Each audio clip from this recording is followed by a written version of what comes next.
మాజీ ఉపరాష్ట్రపతి వెంకయ్య నాయుడు ప్రముఖ సినీ నటుడు మెగాస్టార్ చిరంజీవిను రెండో అత్యున్నత పౌర పురస్కారమైన పద్మ విభూషణ్ వరించింది.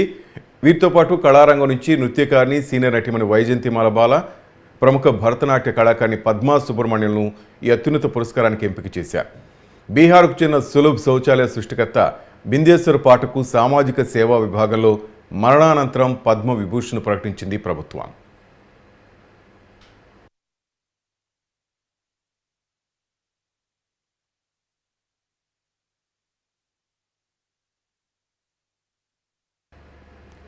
ఈ ఏడాది వివిధ రంగాలకు చెందిన మొత్తం 132 మందికి కేంద్ర ప్రభుత్వం పద్మ పురస్కారాలు ప్రకటించింది.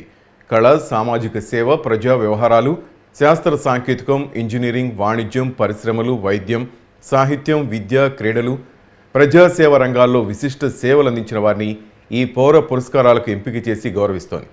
అసాధారణమైన విశిష్ట సేవలు చేసిన వారికి పద్మ విభూషణ్, ఉన్నత స్థాయి విశిష్ట సేవలు అందించిన వారికి పద్మభూషణ్, విశిష్ట సేవలు అందించిన వారికి పద్మశ్రీ అవార్డులు అందిస్తోంది. వచ్చే మార్చి, ఏప్రిల్ నెలలో రాష్ట్రపతి భవన్లో జరిగే ఈ కార్యక్రమాల్లో రాష్ట్రపతి ద్రౌపది ముర్ము ఈ అవార్డులు ప్రదానం చేయనున్నారు.